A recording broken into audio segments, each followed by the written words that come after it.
Bem, a gente vai mudar de assunto agora no Jornal Gente. A gente vai falar sobre gestão de pessoas, Ronald. Ah, que dificuldade. A gente lida com isso aqui, não é? É fácil? Não, não é.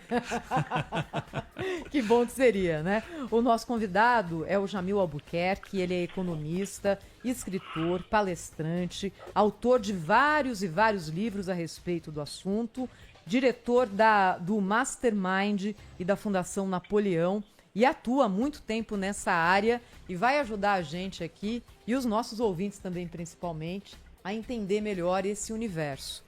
Jamil, bom dia, seja muito bem-vindo aqui ao Jornal Gente, na Rádio Bandeirantes, também estamos agora no youtube.com/Rádio Bandeirantes Oficial. Bom dia, Jamil. Bom dia a todos os ouvintes, bom dia Thaís Freitas, bom dia Ronald Gimenez, é um prazer e uma honra falar com vocês. Que bom. Ô Jamil, vamos começar aqui do basicão, a gente aproveita aqui os jornais de sábado para parar e falar com um pouco de mais calma daqueles assuntos que às vezes no noticiário do dia a dia nós somos atropelados, porque olha, de tédio não se morre nesse país para quem lida de notícias. Mas você que trabalha hoje com atendimento e treinamento de alta performance de executivos no Brasil, o que você sente? A gente está melhorando, ainda tem muita deficiência? Qual que é o panorama geral desse mercado em que você atua, Jamil? Thaís, a tua pergunta é aquelas perguntas filosóficas que tem as clássicas respostas sim e não.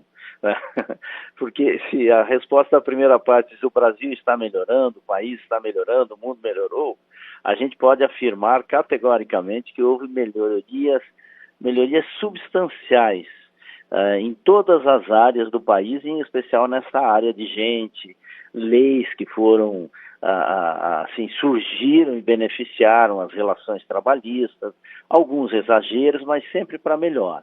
Então, houve avanços substanciais, houve avanços, inclusive, na preparação das pessoas.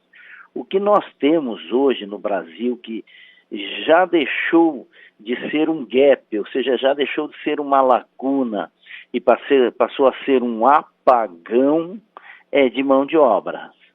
Então, a mão de obra hoje, nós temos uma ausência, mas muito grande em todas as áreas, não é só na área básica, não é só na área dos serviços básicos. Qual que é o grande desafio? Você tem que contratar pessoas e preparar pessoas.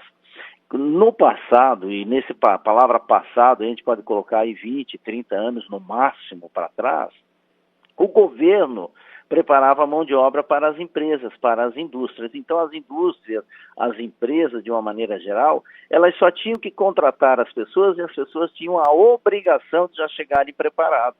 Por isso é que se tinha o famoso currículo. Você tinha que ter um bom currículo para provar para a empresa que você era preparado.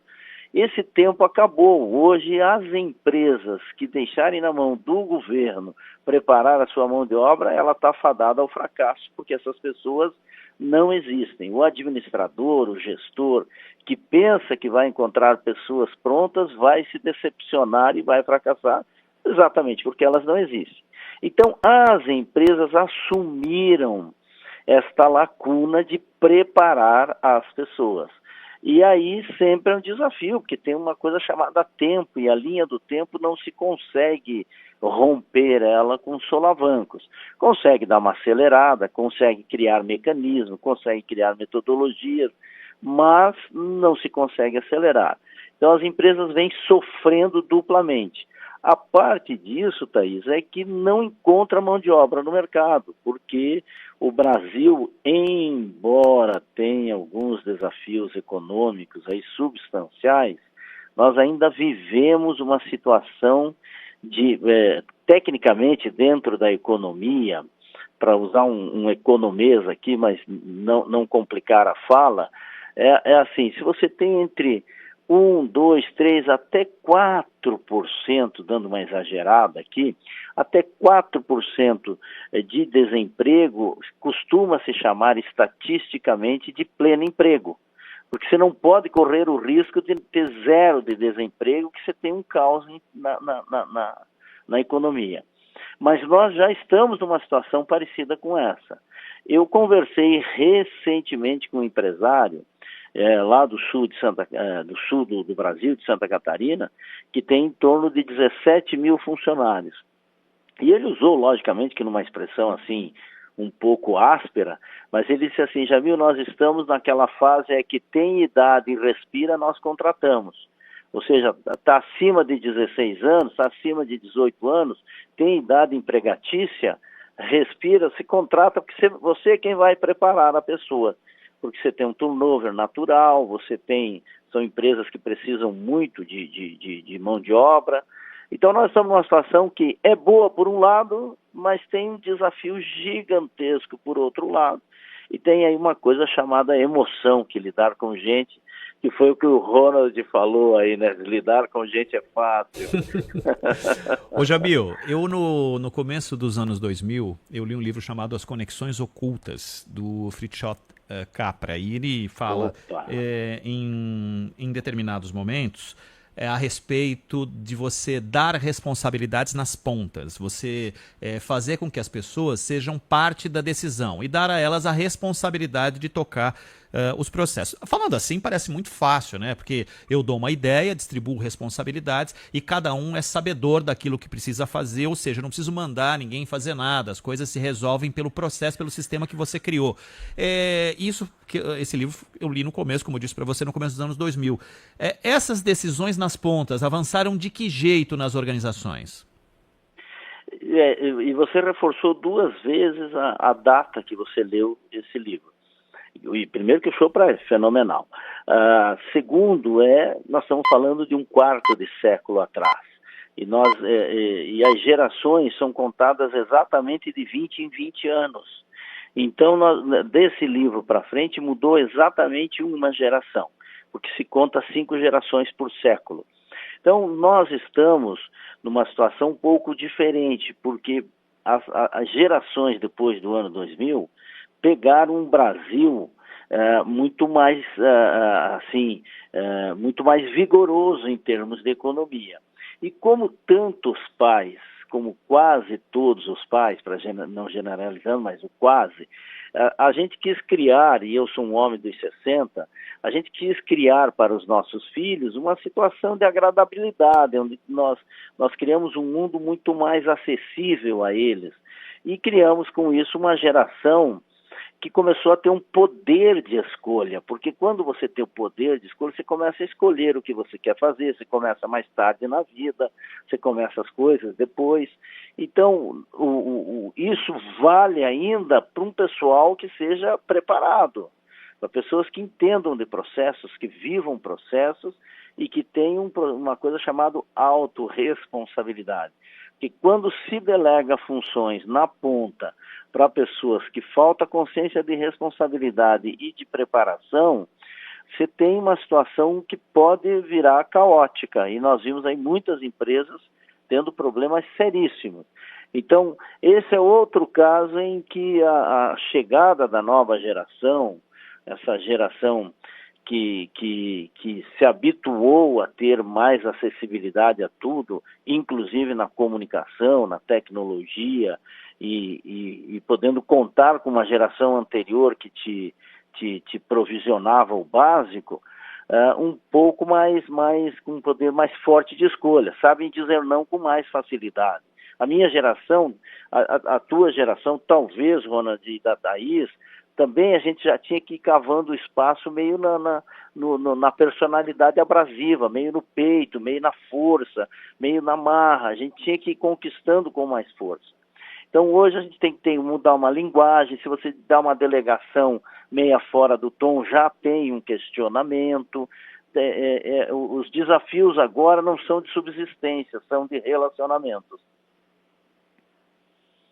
A gente está conversando aqui no Jornal Gente com o Jamil Albuquerque, que é economista, escritor, palestrante. A gente apresentou também aqui na abertura o Jamil como diretor do Mastermind, com o conceito de Napoleon Hill.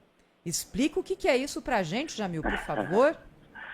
Napoleon Hill foi um pensador norte-americano que depois surgiu uma fundação com o seu nome e foi conselheiro de 3 presidentes americanos, entre eles o emblemático Theodore Roosevelt, que foi o único presidente americano que governou por 4 mandatos consecutivos aquela nação. Por causa dele é que houve uma das emendas constitucionais que limitou em 2 mandatos os presidentes americanos para não correr o risco de surgir ditadores, imperadores naquele país. Esse homem foi o homem que dirigiu os Estados Unidos durante a Segunda Guerra e o seu último mandato foi numa cadeira de roda. Então esse pensador, ele escreveu alguns livros aí que ficaram memoráveis, entre eles A Lei do Triunfo, Quem Pensa Enriquece e Mais Esperto que o Diabo. Ele fez uma pesquisa durante 20 anos para saber o que fazia com que as pessoas tivessem uma vida acima da média. E ele percebeu que são 17 qualidades, características, comportamentos que fazem uma pessoa colocar ideias em pé em qualquer lugar do planeta. E ele escreveu esse livro e o livro dele, Quem Pensa Enriquece, tornou-se o 9º livro mais vendido no mundo de todos os tempos, porque é um manual de empreendedorismo. Ele faz a defesa dos 6 pilares do modelo americano de criação e sustentação de riqueza. Então, ele criou uma metodologia, porque pela lei das estatísticas e das probabilidades, é quase zero a possibilidade de alguém nascer com essas características, com essas qualidades e com esses comportamentos automaticamente. Então, você precisa desenvolver isso. E ele criou uma metodologia chamada Mastermind, baseado nesse conceito, nessa pesquisa que ele fez. Hoje a Fundação Napoleão Hill está presente em mais de 80 países. E aqui no Brasil, logicamente, estamos aqui há mais de 30 anos já em todo o Brasil. E o objetivo principal bem definido é uma escola de negócios com o foco na liderança. Porque é o líder que coloca as ideias em pé, é o líder que aglutina as pessoas, é o líder que resolve os conflitos, é o líder que define os objetivos.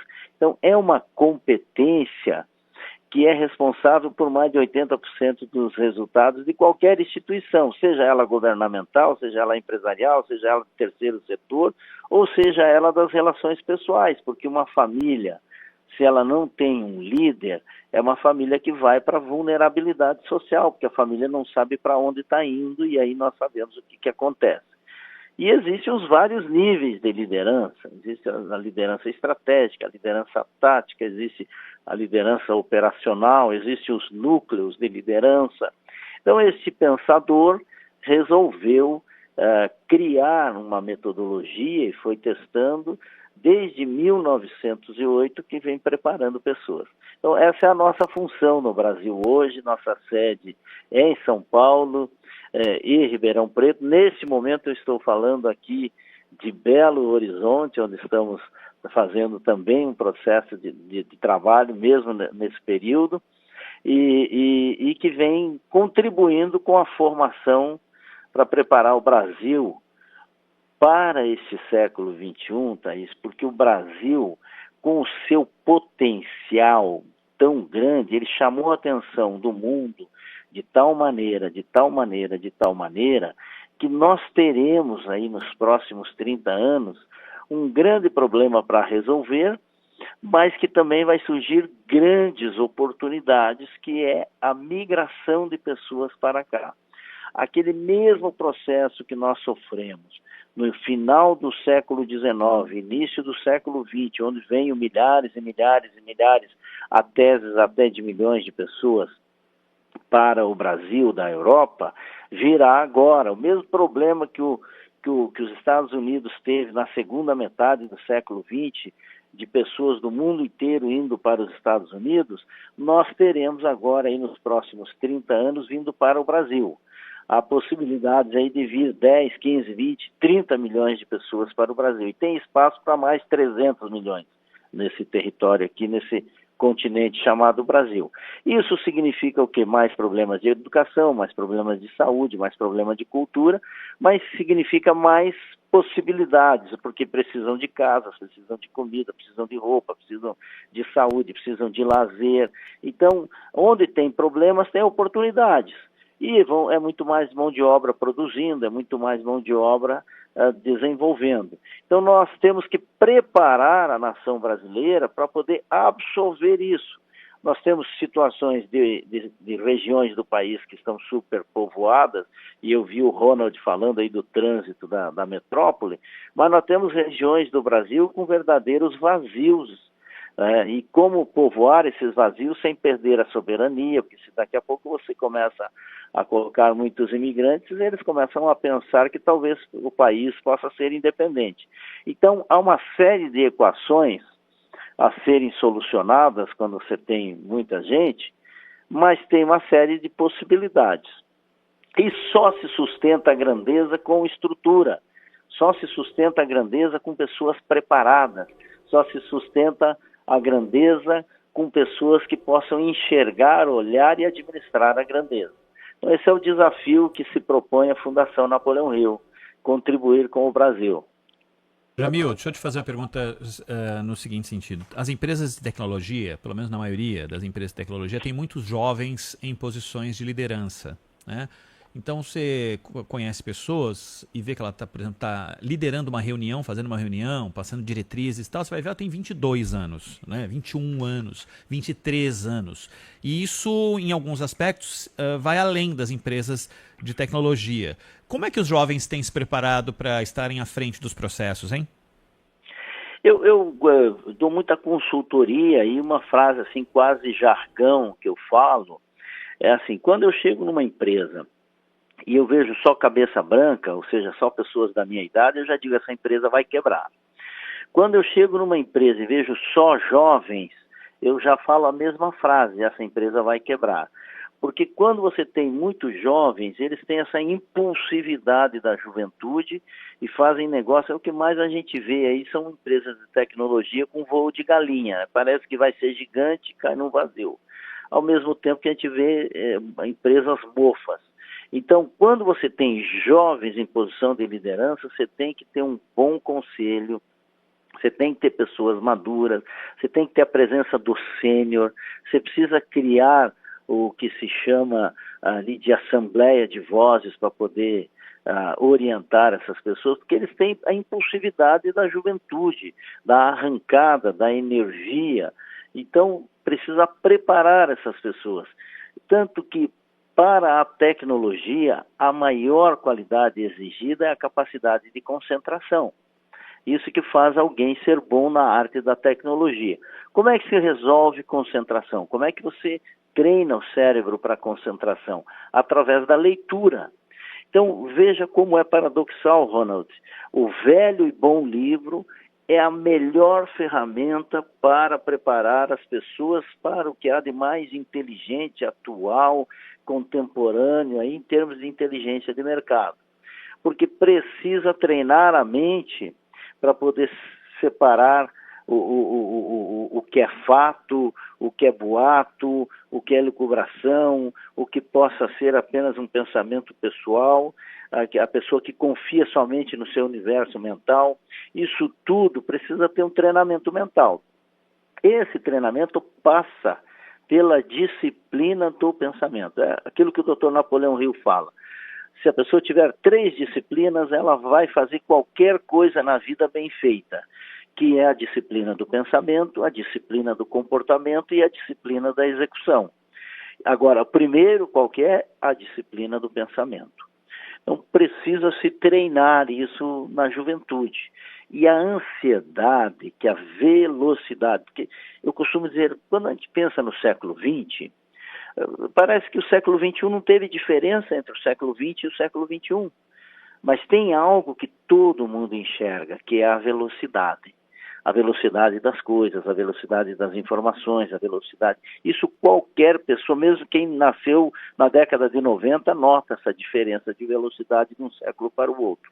E isso gerou certas ansiedades e, claro, a síndrome do pensamento acelerado, é algo que precisa ser trabalhado, porque isso não é uma doença, é apenas uma característica. Você treina o pensamento para que ele possa ser disciplinado. Bem, eu queria agradecer muito ao Jamil Albuquerque falando conosco sobre gestão, liderança e o momento pelo qual o Brasil passa hoje. Vários ouvintes aqui, Jamil, falaram o seguinte: nossa, o entrevistado de vocês está dizendo que vai vir gente para o Brasil? Não é o contrário? Não é a gente mandar a gente embora? É isso mesmo, Jamil? Mas quem está falando isso, que escreveu com todo carinho, está falando isso emocionalmente. Está falando isso com um olhar mais de momento, não de longo prazo, e nem está falando isso baseado numa macro-realidade. Nós teremos aí chegada de pessoas, imigração muito grande aqui para o Brasil, porque tem um fato muito novo que vai acontecer no planeta a partir de 2048, que é quando termina o interstício da Antártica, quando a Antártica vai ser desenvolvida, vai ser dividida, porque o único continente do planeta que atualmente não tem dono, mais passará a ter dono, porque o acordo é até 2048, vai ser dividido nos países. E precisa se desenvolver aquele continente. É um continente que dá uma América do Sul e meia. Aquilo é gigante, gigante, gigante. Então, esse desenvolvimento todo vai precisar de pessoas. E a base, para você desenvolver qualquer coisa, você precisa ter logística, você precisa ter matéria-prima, você precisa ter mão de obra. E a base mais acessível é o Brasil para a Antártica. Então, nós teremos um macro-movimento, mas nós estamos falando assim de longo prazo, porque a estratégia do pensamento do longo prazo é para a liderança macro, enxergar lá na frente, olhar acima da camada de ozônio e ver quais serão os grandes movimentos. Então, para essa pessoa que falou com todo carinho, agora pode estar ruim, mas lembre sempre que na tempestade você nunca olha para o casco do navio, você sempre olha para o horizonte.